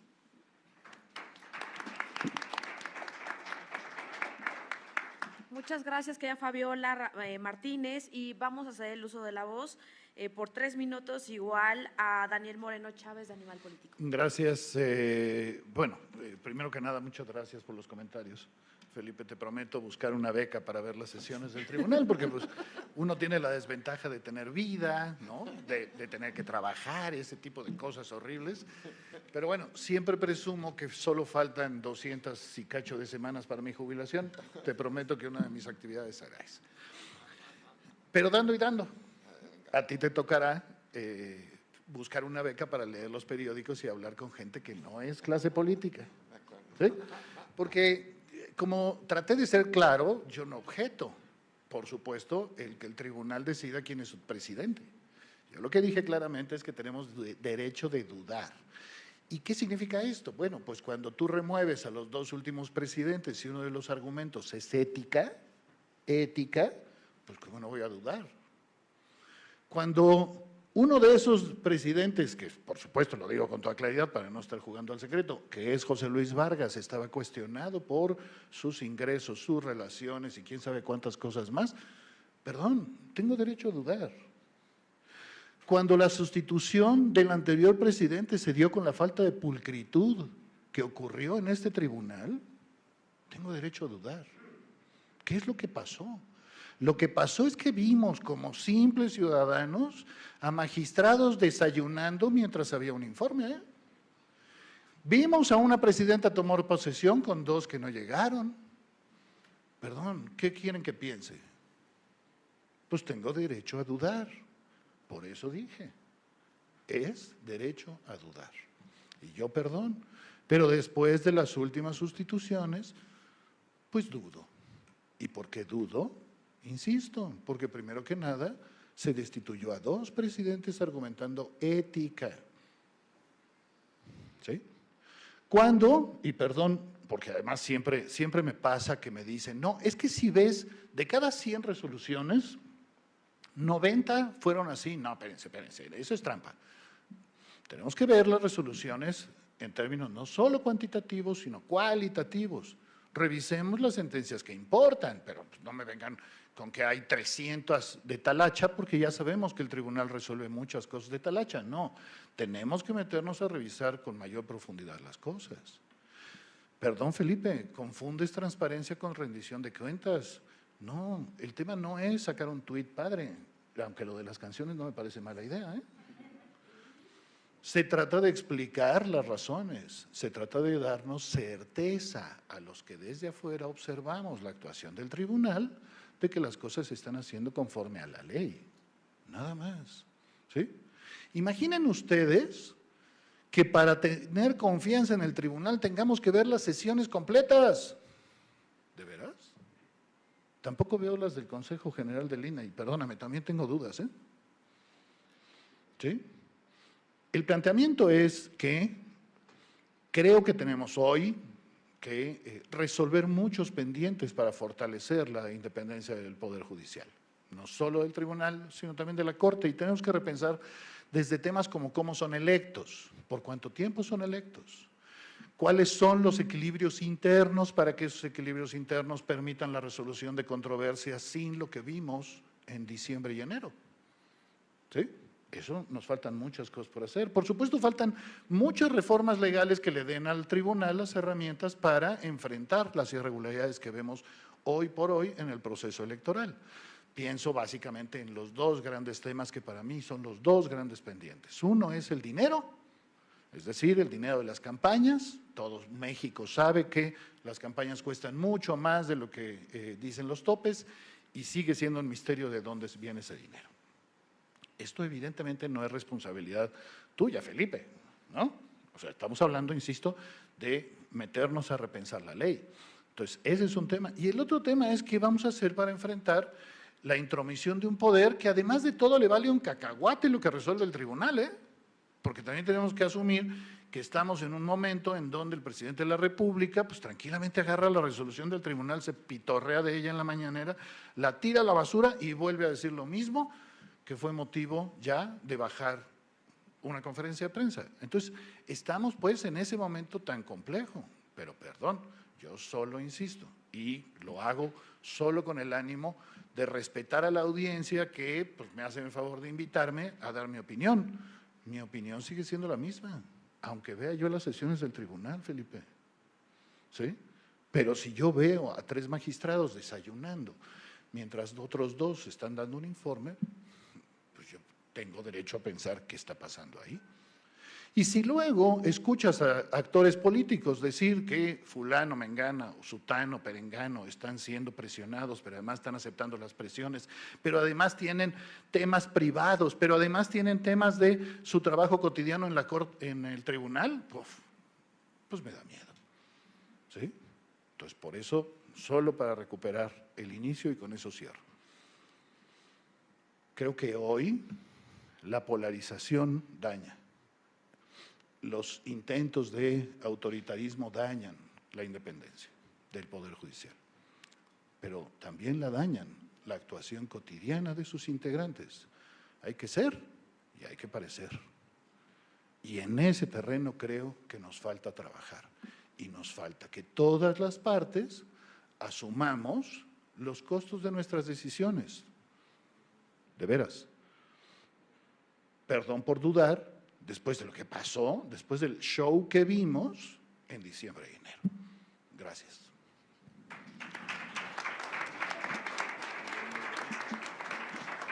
Muchas gracias, Daniel Moreno, y sin duda vamos a ceder el uso de la voz a nuestro querido magistrado Arturo Guerrero Olvera, por favor. Muchas gracias.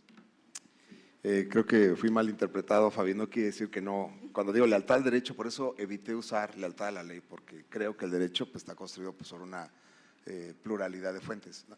Nada más que hay que también tomar en cuenta y que no se nos debe olvidar que ponderar es también ideológico, ¿eh? No es una cuestión que siempre haya existido o que sea natural a nuestra interpretación constitucional. De hecho, aquí ha estado Manuel Atienza y nos ha dicho, dejen de ponderar. Dejen de ponderar porque, y de eso hablé, digamos, de aquellas que son espurias, donde con tal de darle la razón a alguien, se deja a un lado la norma, se reformula, se reedita, dicen los que ponderamos, nos decimos los que ponderamos, y se le da la razón. Eso es voluntarismo judicial, eso es decisionismo, ¿no? Solo por dar la razón se puede quebrar la ley, se puede romper las letras de la ley, y reconfigurar, y entonces estamos basados en principios. El que solamente los jueces se basen en la ley, dices, genera oscuridad digamos, en la función judicial, pero también la ponderación genera penumbra, ¿eh? No es la única, la ley no es la única que genera penumbra. El exceso de ponderación también genera oscuridad. De hecho, cuando uno ve la sentencia del Tribunal Constitucional Español, digamos, donde surge en ese ámbito, junto con el Tribunal Constitucional Alemán, la ponderación excepcional. Es excepcional. La mayoría de casos siguen las fuentes de la letra de la ley. La letra de la ley, digamos, con su sistemático funcional. Pero en México, hoy ya prácticamente todos ponderamos y eso genera, pues, decisionismo, ¿no? Porque ahora si una norma no nos parece porque la letra de la ley, el legislador indicó que lo que había que hacer un curso de acción, decimos, no me gusta mucho ese curso de acción. Yo como juez lo voy a rectificar y entonces voy a meter un principio ahí y entonces ahora el 3% de votación en realidad puede verse como un 2% de votación para conservar, digamos, al partido y pues eso ya no es ponderación, ¿no? Y es una legislación, una interpretación hecha a modo. Yo contra lo que estoy es contra la ponderación extrema, la que se convierte en regla, no en excepción. Y creo que ahí pues deberíamos de discutirlo un poco más, porque luego se nos olvida, repito, que es una decisión política, de jurisdicción, de teoría política de la jurisdicción, elegir ponderar siempre, elegir ponderar en todos los casos, en la generalidad de casos. Bueno, el otro, pues sí, yo creo que pues sí tiene razón, o sea, sí puede generar dudas y tenemos derecho también a expresarlas. No creo que los tribunales estemos exentos de esas observaciones. De hecho, la apertura que tiene este tribunal nos permite estar dialogando esto justo con una de las personas que estaba desayunando, ¿no? Lo que sí no quisiera, mi querido Felipe, es que hicieras canciones, porque todo el mundo copiamos tus políticas de comunicación y yo puedo hacer, digamos, infografías, pero si empezamos a cantar, voy a fallar bastante. Sí. Sí hay una gran desigualdad entre ver las mañaneras y ver las sesiones, ¿no? Hoy comentábamos, Daniel, que tú ves las mañaneras, ahí sí le inviertes hasta 3 horas diarias, digamos, y tal vez, pues en general la población también prefiere ver ese tipo de medios de comunicación. Yo no me imagino a los tribunales haciendo mañaneras, aparte de las sesiones públicas, sí sería muy complicado. Tenemos un gran reto de comunicación. Creo que debemos depurar pues nuestras prácticas acerca de la presidencia. Te quiero decir que Sala Superior tiene la razón. Yo pienso esto, te voy a decir lo que pienso acerca de la presidencia. Yo pienso que la presidencia de un órgano como el de nosotros es un privilegio, no es un derecho, no es un deber sostener a quien esté presidente. Yo soy presidente, ¿no? Pero sé que es un privilegio. El día que todos magistrados decidan que yo ya no puedo estar ahí, no tengo la mayoría, yo no voy a decir, este es mi derecho a ocupar, yo debo ocupar, tienen el compromiso de dejarme aquí, pues creo que justamente se traduce en esto. El privilegio es que tienes la potestad, la oportunidad de servir a tu tribunal como presidente. De tal manera que si la mayoría decide que no, pues procesemos esa diferencia y logremos un cambio, ¿no? Aquí la gran diferencia es que la Sala Superior lo hace en público y creo que esa es la virtud, pero también hace que sea víctima de su propio éxito, ¿no? Es tan transparente en eso que está a la luz de todos y algo que pudo haberse hecho en privado, pues se decide hacer en público justo como para rendir cuentas y hacerlo transparente. Yo no sé si sea mejor o peor, pero yo también pienso que eso no trascendió al final a la manera en que están resolviendo los casos. Yo estoy, digamos, atento, porque no me queda de otra, a las sesiones. Yo sí tengo que verlas y noto que esos bloques son inexistentes. Noto que en realidad ese pequeño paréntesis de la presidencia, que yo no lo llamaría crisis, fue un momento de cambio, pues en realidad no ha trascendido a la consistencia de nuestros criterios. No creo que la consistencia sea un argumento tramposamente construido. Sí creo en la consistencia, de verdad sí lo digo, claro, pero también digo lo otro, de los casos en donde hay grandes diferencias, los casos importantes, habrá que revisar nuestra argumentación. Habrá que mejorar esos casos importantes, no convertirlos en casos excepcionales, donde otra vez cambiemos de criterio, donde otra vez sean novedosos, inéditos, a pesar de que hay precedentes, ¿no? Yo creo que en eso sí tienes toda la razón, Daniel. Habrá que vigilar mucho los casos, esos marginales de los que yo hablaba, que es donde está el verdadero problema. Pues yo con eso termino. Muchas gracias. Muchas gracias. Gracias. Muchas gracias, magistrado Sergio, y sin duda la pluralidad, la tolerancia es parte de la democracia activa de este país. Y para cerrar esta mesa justamente de la independencia judicial, el magistrado Felipe de la Mata Pizaña nos va a dar un par de minutos y posteriormente seguimos a un par de preguntas de las personas que nos acompañan, por favor. La verdad es que me he divertido mucho en esta mesa. Le agradezco mucho a Daniel que haya venido de verdad porque le puso un gran tono a esto. Solamente quiero decir un par de cosas. A ver, las dudas, para que sean dudas y no sentimientos, tienen que ser racionales. Es decir, de un elemento tiene que necesariamente llevarte al otro. Es decir, tú ves 3 magistrados desayunando, no asisten a la sesión donde se va a rendir el informe y de ahí dices, es que el gobierno los captó y por lo tanto están capturados por el gobierno. No, esa no es duda, pero bueno, de alguna manera, a ver. Yo creo que la duda racional sería, ¿será que ya no se llevan bien con el presidente del tribunal? ¿Será que ya no quieren que los presida ese presidente del tribunal? Y eso se evidencia. Y si yo hubiera sido el presidente del tribunal, hubiera dicho, creo que ya no me quieren de presidente estos 3. Y si yo hubiera sido el presidente del tribunal, hubiera dicho, tengo que platicar con ellos y pues decirles cuándo les entrego los, como dicen en los toros, los trastos, ¿no? En los toros así se dice, los trastos. Pero bueno, eso no pasó. Ahora, bien decía mi amigo Sergio Guerrero, que, digo, evidentemente, esto no lo dice Sergio antes de eso, digo, evidentemente ese desayuno, pues era una manera de decir de manera seria y formal algo sin decirlo. Y era una forma de decirle, ya no tienes una mayoría y tienes que cambiar las políticas comenzando por tu presidencia. Ahora, eso es lo que yo diría. Ahora, bien decía nuestro amigo Sergio Guerrero hace un momento, ¿pudimos no hacerlo así? Claro, pudimos haberlo tratado en el oscurantismo, estar encerrados, ¿no? Así pasaba en el tribunal antes. Perdón, otra vez regreso a la historia del tribunal. El último magistrado presidente que duró 4 años fue Fernando Gesto. Hagan cuentas, vean todos. El último. Y el magistrado Gesto dejó de ser presidente en 2004. Así que vamos haciendo cuentas. Unos, porque no podía, como fue el caso del magistrado Luna, que duró 3.6 años, o sea, 3 años y medio porque se iba del tribunal, ¿no? O el magistrado Carrasco, que estuvo solo 1 año por la misma razón, pero otros que no terminaron por grillas internas o grillas de afuera hacia adentro, perdón. ¿Qué significa? Que hay 2 maneras de hacerlo. De manera oscurantista, ¿no? Y entonces todo el mundo critica el oscurantismo, o de manera abierta. Y ahora resulta que todo el mundo critica que se haga de manera abierta. Creo que es mejor que se haga de manera abierta. ¿No es eso lo que quiere la gente? Es que esa es la duda. O sea, ahora sí es una duda, pero racional, ¿no? O sea, ¿qué es mejor, estar tapado o estar abierto? Ahora, por otro lado,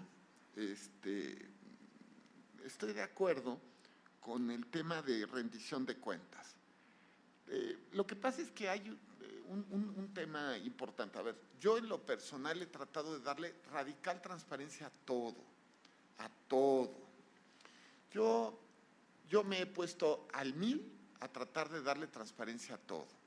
Ahora, la rendición de cuentas que marca la ley, es que vuelve a ser lo mismo y a lo mejor me veo muy abogadil al responder esto, pues es ante la Auditoría Superior de la Federación, ante la Comisión de Administración, ante la Suprema Corte de Justicia de la Nación, pero, por supuesto, ante la opinión pública, la manera que tenemos de rendirle cuentas es a través de mecanismos de transparencia. Y lo que estoy seguro, segurísimo es que en los últimos 7 años se ha hecho más mecanismos de transparencia y, por lo tanto, de rendición de cuentas que nunca en la historia del tribunal. Ahora, repito, y se lo decía hace un momento a Daniel, pero se lo quiero decir para que lo reflexione. La verdad es que también los que forman opinión pública forman parte de grupos políticos. Y con eso no me refiero solo a periodistas, también académicos. En estos 7 años lo he aprendido. Los académicos, forman parte de grupos de amigos y de grupos políticos que tienen posición de acuerdo a la posición del grupo político. Evidentemente, si tú eres amigo de estas personas, te van a apoyar, es obvio. Y aunque no sea razonable ir de A hacia B, lo van a hacer, punto. ¿Por qué? Porque son grupos. Yo de verdad invitaría, lo que pasa es que en México pareciera que no tenemos una academia que esté dispuesta a hacerlo, al análisis del contenido específico de las sentencias. Ahora, vuelve a ser lo mismo, podemos no coincidir. Hay cosas en la vida en las que no se coincide. Pero no significa que necesariamente uno esté mal u otro esté bien. También he aprendido algo en el derecho. Hay puntos de vista que no me convencen, sin embargo son válidos. En derecho existen a veces 3 o 4 respuestas válidas a un problema. Sin embargo, y eso significa que racionalmente todas son posibles, solamente que de acuerdo a la jerarquía en la ponderación por parte del juez, llegas a una u a otra solución. ¿Qué es lo que quiero decir? Que no necesariamente vamos a estar de acuerdo, pero para eso se tiene que estudiar y darle seguimiento. Yo en fin, no quiero tampoco hacer demasiado exagerar el tema de uso de la voz. Yo creo que cuando se haga una buena reforma judicial, se hará. Bueno, una buena reforma judicial. Sí, no sé en qué siglo, pero se hará. Y una buena reforma electoral también tendrá que hacerse algún día tendrá que haber buena fe por alguien que quiera hacer las cosas, ¿no? No se dejarán de tomar toda esta experiencia, porque desde 2004 no ha habido un presidente del tribunal que termine su periodo de 4 años. Entre otras cosas, esto nos demuestra que el término de 4 años es demasiado grande.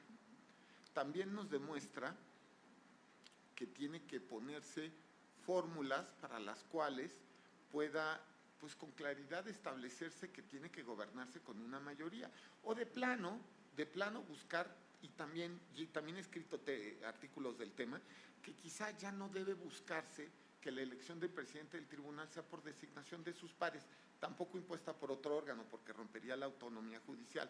Puede ser tómbola, así de plano, o de plano decanato, ¿no? Pero un decanato muy corto, como sucede por ejemplo, en el Constitucional Español, donde eres presidente solamente 2 años, no tienes facultades de administración, sino solamente de dirección digamos, de coordinación de la sesión, y alguien más puede, vamos a decirlo así, inmediatamente ser presidente. Y a todo el mundo le toca ser presidente. Y nada de aquí de vamos a sacar las espadas para matarnos entre nosotros porque yo requiero ser presidente.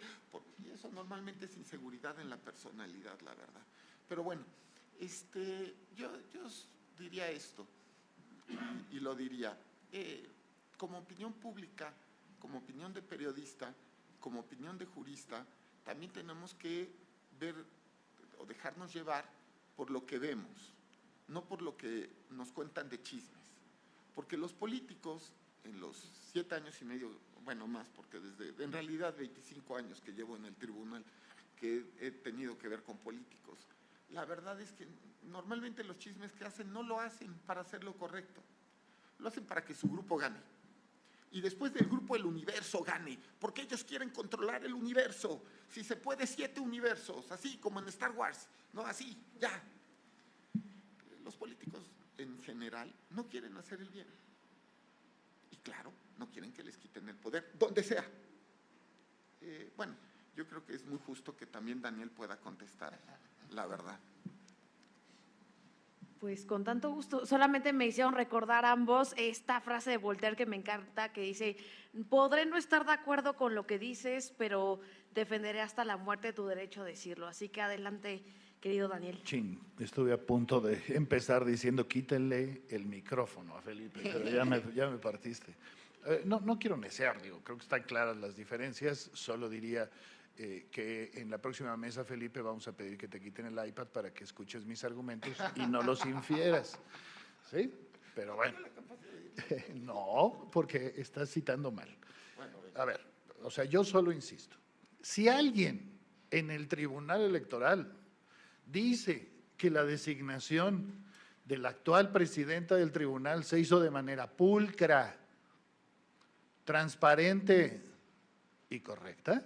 Pues estamos hablando de designaciones distintas. Que conste que yo no estoy poniendo en duda el derecho de cambiar el presidente. Eso no está a discusión. Aquí estamos hablando de lo que hay que ser y de lo que hay que parecer. ¿Sí? Bueno, yo sostengo que cualquier persona que hayamos visto el proceso de designación nos quedó perfectamente claro que era un proceso poco pulcro, para decirlo de la forma más educada posible, porque estoy en tu terreno. No, hombre, estoy molestando. ¿Sí? Entonces ese es el punto 1. El punto 2, creo, Felipe, te lo digo con todo respeto, que has hablado demasiado con políticos. Eso daña a cualquiera, ¿eh? Totalmente. Eso daña a cualquiera, porque ahora partes del supuesto de que toda opinión tiene un interés político. No, ahora sí que a mí me invitaron a platicar. No pasa de eso. Pero tampoco estoy diciendo que tú tengas… Eso dijiste, por eso ya ves que debes de dejar el iPad.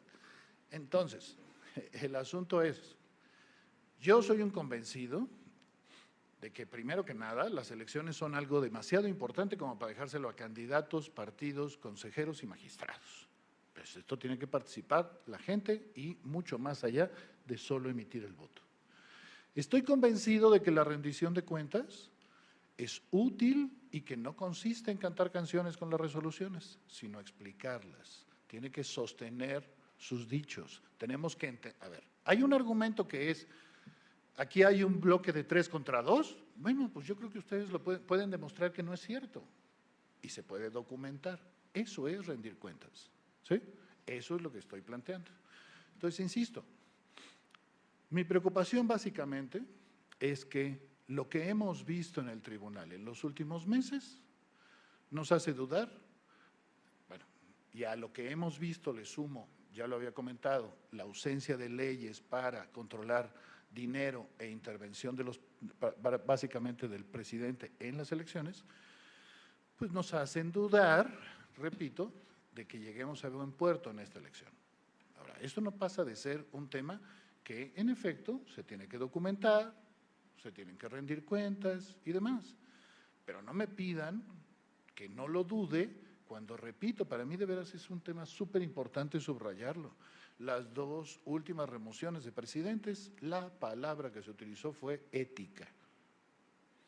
Perdón, si removieron a 2 presidentes por errores, faltas éticas importantes, perdón que dude que esos mismos, siendo magistrados, se van a volver puros y virginales. ¿Sí? Eso es lo que ustedes me dijeron, Felipe. Bueno, pues no, es normal, ¿no? Ese es el debate. Y yo diría y complementaría que para eso están las sesiones públicas que hay que ver. Porque si los corriste, después ves su función y dices, no, pues sigue vendido. O no, es totalmente independiente. Pero repito, al gobierno y a la oposición. A todos. Y ahora, cuando yo hablaba del tema, y ahí sería, yo dejaría la cuestión, en torno a la cuestión de que la opinión pública, cuando oímos a los comentócratas, estamos oyendo también a personas que forman parte de un grupo, ¿no? Que puede ser del gobierno o de la oposición, pues no te estoy explicando nada que tú no sepas, lo sabes perfecto. Llevas muchos años ahora sí en este tema periodístico. No, me refiero, me refería más bien para dar el comentario a lo que hablamos en privado, ¿no? No era para dar contestación a lo que dijiste antes, justamente, porque yo estoy seguro que lo que te dije, pues lo sabes muy bien. Yo quiero… Ahora, en algo coincido, he hablado demasiado con políticos últimamente, en los últimos 25 años, quizá eso ha hecho que pierda mi esperanza en la humanidad. No, lo digo con mucha sinceridad. Espero que en algún momento, cuando ya esté de civil dentro de 1 año y medio, de verdad va a ser la mejor época de mi vida, estoy seguro. Volver a creer en que la gente puede ser buena, creer que la gente puede actuar de buena fe y todavía más, que pueden tratar de hacer lo correcto solo por hacer lo correcto, porque hasta ahorita no me queda claro. Pero bueno, Lo que sí te puedo garantizar, Daniel, y eso quizá te da un poco de paz, es que yo en lo personal trato de hacer lo correcto. Y después de eso vienen todas las críticas de los que sí son parte, de los que quieren ser parte y eso, ¿no? En fin, yo hasta aquí lo dejaría, pero no sé si tú quieras complementar. No, Muchas gracias, finalmente, chicos. La verdad es que Sí, no, también por favor. dentro de este debate que fue muy plural y muy diverso, pues también hay que ceder el uso de la voz al público y dar Te están dos regañando, preguntas también para no extendernos por actividades de agenda de todas y todos. Así que empezamos con una pregunta aquí con Octavio, nuestro querido colega, y…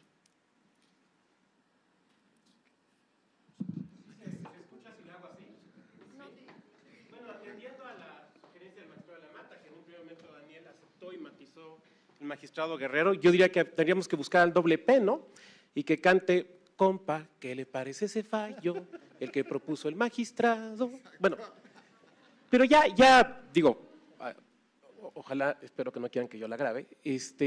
Ya hablando en serio, yo quisiera llamar la atención sobre un punto de lo que hablan de la iniciativa. Si nos vamos a la iniciativa, el documento oficial, publicado el 5 de febrero de este año, dice textualmente, estas no son mis palabras, son palabras de la iniciativa, es la página 16. Los juzgadores han dejado de ser meros aplicadores de la ley, cosa que creo que todas y todos estaremos de acuerdo, pero dice, para convertirse en los principales protectores del Estado. Yo había entendido, pero puede ser que esté en un error o parta de una postura epistemológica distinta, que la función de la judicatura es proteger a las personas, los derechos de las personas o los principios y valores constitucionales, no proteger al Estado. Eso tiene unos ecos schmittianos que no sé. Pero también quisiera ver si esto podemos verlo desde una perspectiva más amplia. ¿A qué me refiero? Aquí esta discusión que estamos teniendo aquí, recientemente la tuvieron en Israel, recientemente la tuvieron en Polonia, la han tenido en Hungría. O sea, lo que quiero decir es que pareciera ser que el modelo de una judicatura no electiva, independiente, el que tiene el control final del contenido constitucional, está entrando en crisis. No solo en México, sino, como he señalado, en otros países con regímenes muy diversos. Y me parece que esto tiene que ver, en el fondo, aunque no se diga, con lo que explicaba el magistrado Sergio Arturo Guerrero. ¿Quién tiene la interpretación? ¿Cómo realiza la interpretación? El problema me parece más allá de cómo seleccionamos o elegimos a la judicatura, el problema es ¿y quién va a tener la última palabra? Quisiera dar un dato final para concluir mi intervención. Según la encuesta del INEGI, el Censo Nacional de Impartición de Justicia, tenemos 1,556 magistraturas y jueces federales. Habría que sumar los jueces electorales federales, habría que sumar la Corte y las judicaturas locales, porque recordemos que la iniciativa habla de la elección de toda la judicatura en México, desde la presidencia de la Corte hasta el juzgado municipal de Chignahuapan, Puebla. Estaríamos hablando, ¿qué les gusta? ¿3,000? ¿4,000? Yo la verdad es que ya, si esto se hace, pues yo ya pensé en mi lema de campaña, ¿no? Se ha acertado, vote por vado. Lo que quisiera decir es que cuando hablaba la doctora Fabiola, por ejemplo, del Instituto de la Judicatura de la Escuela Federal de Formación Judicial, yo comentaba con ellos hace rato, bueno, la semana pasada, el inmenso reto que tendrían, porque a los jueces populares de los que hablaba el magistrado de la Mata, los van a tener que hacer buenos jueces. Y la verdad es que yo no sé si eso se pueda. Muchas gracias.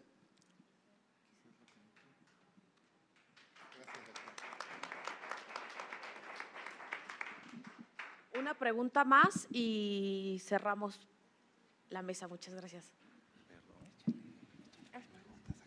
Muchas gracias.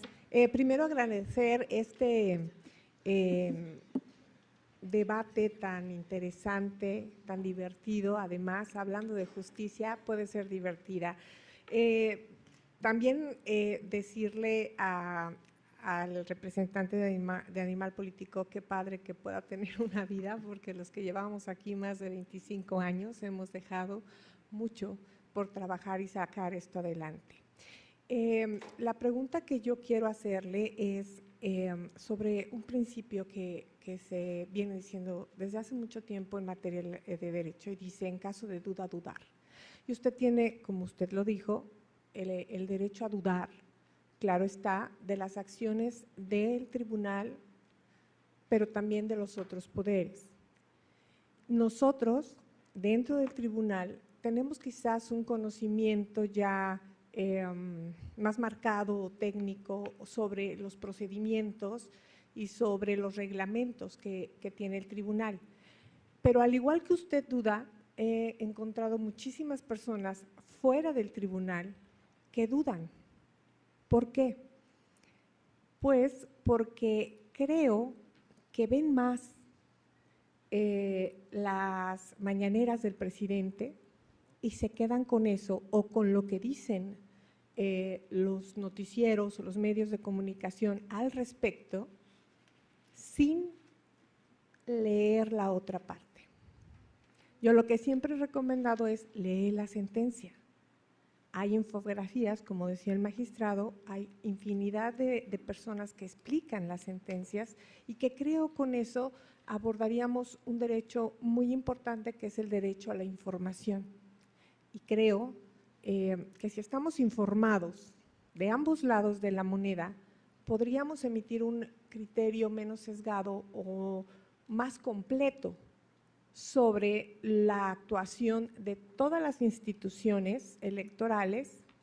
Incluso podríamos dar mejor información a la gente de pie, porque la gente de pie a veces sigue lo que dicen las mañaneras y lo que dicen pues los que emiten sus opiniones a través de un periódico, una revista, Twitter, etcétera, ¿no?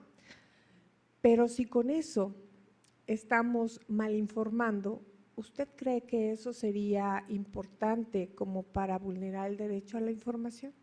Esa es mi pregunta. Gracias. Adelante para que puedan responder esta pregunta y pues podamos ser breves para que también podamos seguir con nuestras actividades todas y todos. Sí, bueno, coincidimos en lo fundamental. En efecto, digamos, la duda y la curiosidad son los resortes del periodismo, así es de que el hecho de que yo dude pues es algo básicamente normal. El hecho de que la duda, como lo planteas, en efecto, vaya mucho más allá del ámbito político o periodístico, creo que es un elemento como para que el tribunal se haga cargo de eso.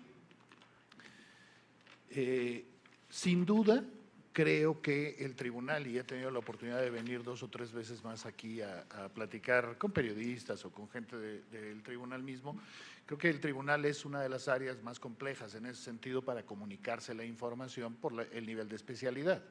Y porque no es fácil para los medios de comunicación tener especialistas que se echen todas las sesiones del tribunal, que le entiendan y que la traduzcan. Ese es un trabajo pendiente. Que tiene que ver con los medios sin duda. En todo caso, yo solo terminaría diciendo que la invitación a la transparencia y la rendición de cuentas no se limita a publicar una sentencia. Es decir, la diferencia básica es que yo soy un convencido de que tenga que haber un papel proactivo de parte de, en este caso, el tribunal para rendir cuentas y ser transparente y que esto le llegue a más gente. Es decir, que no es… Por eso hacíamos la broma Felipe y yo, no es un tema de tuitear una infografía. Se trata de entender las dudas, de no sospechar de la duda, porque eso es precisamente lo que platicaba hace un momento con Felipe, que ha hablado tanto con políticos que ya la duda se sospecha, cuando no, pues la mayor parte de las dudas son absolutamente legítimas, como tú lo acabas de decir, precisamente de la gente con la que hablas. Bueno, esta duda legítima se tiene que enfrentar, es decir, el tribunal se tiene que hacer cargo de las dudas que genera entre la opinión pública tal o cual resolución o tal o cual tema de la vida cotidiana para enfrentarlos y tratar de resolverlos. Evidentemente no es una fórmula mágica, porque como decía, y por supuesto coincido por completo con Felipe, la polarización hace un daño específico en las ganas, el interés, la motivación de cada uno de nosotros para informarse. Y no solo para informarse, sino sobre todo para escuchar a las contrapartes. La polarización lo que hace es que le creas a cualquier noticia falsa. Lo que hace es que solo lees la opinión que ratifica tu opinión. Bueno, insisto, ese es el escenario nacional. Solo la sugerencia sería, creo que el tribunal puede hacerse cargo de eso y dar algunos pasos adicionales para explicar resoluciones y decisiones, nada más. Bueno, pues quiero agradecerle a todas las personas que nos acompañaron de forma presencial, sobre todo integraron esta mesa tan nutrida, tan plural y tan tolerante. Asimismo, de todas las personas que nos acompañaron. ¿No viste cómo me habló Felipe? Todos fuimos plurales. Como me habló Daniel a mí. Pero bueno, muchas gracias a todas las personas que nos acompañan de forma presencial y a través de las diversas plataformas digitales. Hasta la próxima.